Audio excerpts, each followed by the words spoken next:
Sudah hampir setahun kita hidup bersama pandemi COVID-19. Korban terus berjatuhan, berita duka kita dengar setiap hari, tragedi, krisis, itu rasanya menjadi makanan publik sehari-hari. Nah, tetapi alhamdulillah akhir-akhir ini kita tidak hanya mendengar berita-berita buruk yang diakibatkan oleh COVID-19, tetapi kita juga sudah melihat adanya secercah cahaya, yaitu solusi atas pandemi yang berlangsung cukup lama ini dan tidak hanya menerpa bangsa kita. Nah, kita tahu secara bersama-sama bahwa pemerintah sekarang ini sudah berhasil mendatangkan vaksin COVID-19 begitu, dan sedang menggulirkan rencana vaksinasi massal bagi publik. Nah, pada kesempatan kali ini kami ingin melihat apa saja sebenarnya tantangan yang akan dihadapi oleh pemerintah di dalam menjalankan program vaksinasi massal COVID-19, terutama dari sisi persepsi. Tetapi persepsi yang kami ambil itu hanyalah persepsi warga DKI Jakarta. Mudah-mudahan dari sini kita semua bisa mengambil pelajaran apa-apa yang harus kita, tantangan seperti apa yang akan dihadapi oleh kita bersama di dalam mensukseskan program vaksinasi massal ini.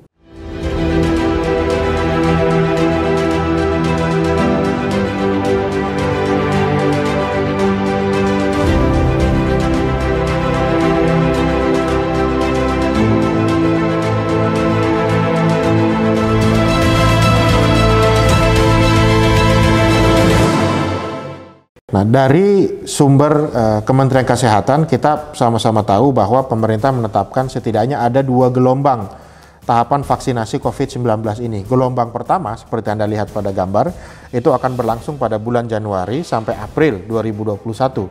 Dengan Anda lihat data-datanya yang mereka diprioritaskan itu adalah 1,3 juta orang yang merupakan nakes atau tenaga kesehatan. Kemudian selanjutnya 17,4 juta orang itu petugas publik, dan orang lanjut usia itu 21,5 juta orang. Itu yang diharapkan selesai pada gelombang pertama bulan Januari hingga April 2021. Pada gelombang kedua yaitu April 2021 hingga Maret 2022, kemudian ini adalah sisa dari publik atau warga yang belum mendapatkan vaksin pada gelombang sebelumnya, yaitu 63,9 juta masyarakat rentan dengan daerah dengan risiko penularan yang sangat tinggi. Ini terutama sekali ada di Pulau Jawa ya. Kemudian 77,4 juta itu masyarakat lainnya yang menurut pemerintah itu akan dilakukan vaksinasi dengan pendekatan klaster sesuai dengan ketersediaan vaksin. Sampai saat ini per 10 Februari 2021 ya, sehari sebelum video kita ini diambil, itu kurang lebih vaksinasi tahap 1 itu baru selesai hampir 1 juta orang, yaitu 969.546 orang. Keberhasilan vaksinasi ini bukan hanya tergantung dari ketersediaan vaksin. Yang kita tahu sekarang ini hampir banyak negara itu berebut untuk melakukan stockpiling atau mengumpulkan stok vaksin di negaranya masing-masing. Nah, tetapi juga tergantung pada variabel yang kedua, yaitu variabel masyarakatnya. Apakah masyarakatnya itu bersedia atau mau berpartisipasi dengan aktif atau tidak di dalam vaksinasi ini. Nah, dua faktor ini tentu saling terhubung atau saling terkonek satu sama lain. Pada survei ini kami akan melihat hal yang kedua. Bagaimana reaksi publik atas program vaksinasi massal yang akan dilakukan oleh pemerintah. Pada hal ini kami memang mengambil sampel di DKI Jakarta. Tetapi ini menjadi penting, kenapa? Karena DKI Jakarta itu sebagai ibu kota Republik Indonesia, tentu paparan informasinya lebih tinggi, ketersediaan medianya baik media konvensional maupun media sosialnya itu juga besar, masyarakatnya juga seharusnya lebih aware terhadap informasi yang beredar. Sehingga rasanya di sini kita bisa melihat apa yang difikirkan oleh publik DKI Jakarta itu bisa menjadi parameter atau barometer bagi publik yang ada di Indonesia secara keseluruhan. Temuan yang penting untuk kita lihat, seperti Anda lihat pada gambar, kami bertanya kepada publik DKI, pemerintah berencana untuk melakukan vaksinasi massal untuk menangani pandemi COVID-19. Data menunjukkan bahwa tingkat jumlah orang yang bersedia untuk divaksin, bahkan ini vaksinnya kan gratis dilakukan, itu ternyata masih lebih rendah dibandingkan mereka yang tidak bersedia begitu. Yang bersedia untuk divaksin itu 40,6%, yang tidak bersedia 59,4%. Pertanyaan mendasarnya sekarang, kenapa kok tingkat kebersediaan atau tingkat kesediaan publik di DKI untuk divaksin itu cukup rendah?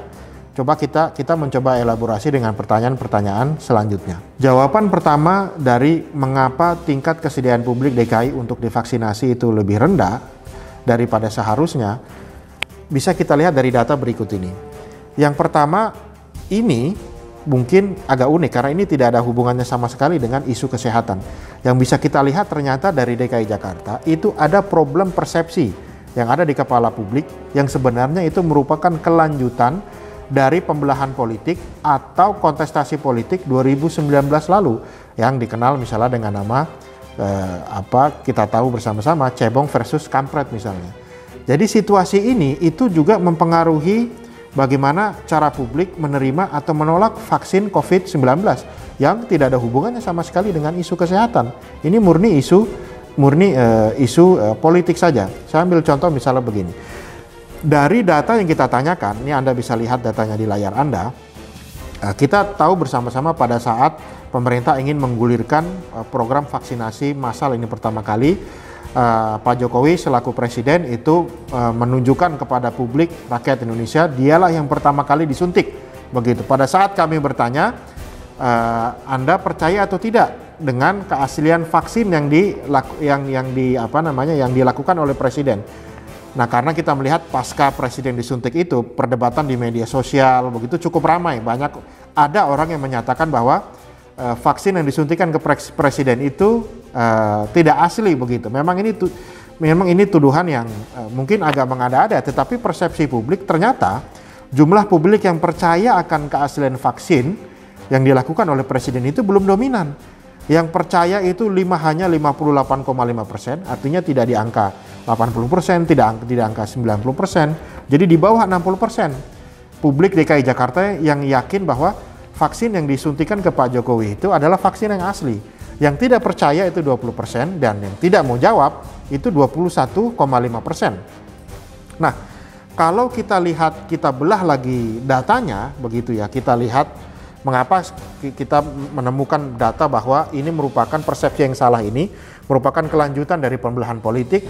Pada saat kita melihat publik yang percaya dan tidak percaya, dan kita hubungkan dengan pilihan mereka pada Pilpres 2019 lalu, ternyata memang publik DKI yang memilih Pak Jokowi Ma'ruf pada 2019 lalu, itu yang percaya bahwa vaksin itu asli lebih besar. Angkanya kurang lebih 71,9% dibandingkan dengan yang tidak percaya itu 11,5%. Sementara publik DKI Jakarta yang memilih Prabowo Sandi pada Pilpres 2019 lalu, yang percaya bahwa vaksin yang disuntikan kepada presiden itu adalah vaksin yang asli, itu jauh lebih rendah.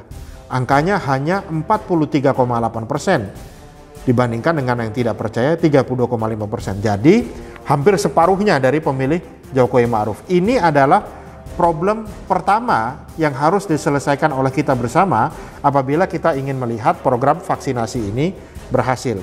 Mengapa ini menjadi penting?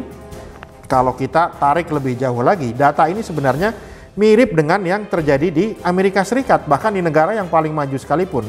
Data yang diambil pada bulan September 2020 ini menjelang Pilpres di Amerika Serikat ya, antara Donald Trump melawan Joe Biden, itu kita juga melihat data yang sama. Pembelahan politik mempengaruhi persepsi orang tentang vaksin itu sendiri. Data yang kita lihat misalnya pada bulan September 2020, data yang Anda bisa lihat ya, itu publik Amerika Serikat yang kebetulan berorientasi politik Partai Republik. Partai Republik ini adalah partainya pendukung Donald Trump begitu ya, atau petahana pada saat itu. Kemudian apabila dibandingkan dengan persepsi publik yang mengatakan dirinya adalah anggota atau simpatisan Partai Demokrat. Nah, Partai Demokrat ini pemilihnya basisnya Joe Biden begitu ya. Kalau Anda lihat ternyata pemilih Partai Republik itu jauh lebih rendah yang menyatakan bahwa mereka ingin divaksin. Kalau Anda lihat di situ mereka yang menyatakan definitely will get the vaccine atau probably will get the vaccine. Jadi artinya mereka yang menyatakan ya, akan mau divaksin dan mungkin mau divaksin, itu totalnya hanya 17 plus 26% atau hanya 44%. Sementara pemilih Partai Demokrat itu yang menyatakan mau divaksin dan mungkin mau divaksin itu jumlahnya lebih tinggi, 58%. Jadi dari contoh ini kita bisa melihat bahwa pembelahan politik itu ada pengaruhnya terhadap persepsi orang ingin divaksin atau tidak divaksin. Ini adalah problem pertama. Problem kedua, yang ini mungkin bisa dijadikan bagian dari kesimpulan kita terhadap kesimpulan dan sekaligus jawaban bagaimana cara kita mengatasi kesediaan publik yang cukup rendah menghadapi vaksin ini. Yang kedua adalah ternyata kita perlu adanya edukasi yang masif dan ilmiah tentang kegunaan vaksin. Bagaimana kita bisa tahu? Ternyata Anda bisa melihat ya, ini sebelah kiri itu adalah jawaban mereka yang bersedia. Alasan mengapa mereka bersedia untuk divaksin. Mereka menyatakan bahwa supaya pandemi berakhir, inilah si 40% tadi. Ya, demi kesehatan, ikut pemerintah dan seterusnya. Tetapi ternyata pada bagian selanjutnya mereka yang tidak bersedia untuk divaksin, selain karena ada problem persepsi, itu memang edukasi tentang kegunaan vaksin itu masih belum sampai secara tepat ke mereka. Contohnya misalnya, kita lihat dari data-data ini, mereka mengatakan takut ada efek samping, 10,7%. Vaksin belum teruji, 6,8%. Belum percaya sama vaksin, 5,6%. Kemudian ada yang mengatakan masih bisa tertular COVID walaupun divaksin, 3,4%. Ada yang menyatakan bisa sehat sendiri tanpa vaksin, 3,3%. Mereka menyatakan bahwa ini sebenarnya sama saja karena virus yang sudah dilemahkan, jadi tetap berbahaya, 2,1%. Tidak mau saja vaksin, 1,7%. Takut tidak halal, 1,7%. Kemudian ada yang mengatakan lagi agak lucu juga nih, takut jarum ya, 1,3%. Melihat reaksi orang lain dulu, 1,3%. Belum tentu asli vaksinnya, 1,3%. Banyak berita menakutkan tentang efek yang ditimbulkan setelah orang divaksin, begitu ya. Baik ini yang benar maupun yang hoax, 0,9%. Belum ada yang sosialisasi, 0,9%. Ada yang mengatakan anggota dewan dulu yang sebaiknya divaksin, 0,9%. Total yang bisa dielaborasi itu ada kurang lebih 43% dari jumlah orang yang menyatakan tidak bersedia. Dari sekian banyak alasan yang kita baca itu, memang yang perlu dilakukan oleh kita bersama itu adalah edukasi yang sifatnya ilmiah, saintifik, dan meyakinkan bahwa memang vaksin ini bisa menjadi salah satu sarana kita untuk menghentikan pandemi COVID-19 yang sudah berlangsung lama di publik ini. Jadi secara singkat ada dua problem yang harus diselesaikan sekaligus. Satu, persepsi atas pembelahan politik harus segera diakhiri. Yang kedua, edukasi ilmiah terus-menerus kepada publik, bukan hanya ke warga DKI Jakarta saja, tetapi juga seluruh masyarakat Indonesia.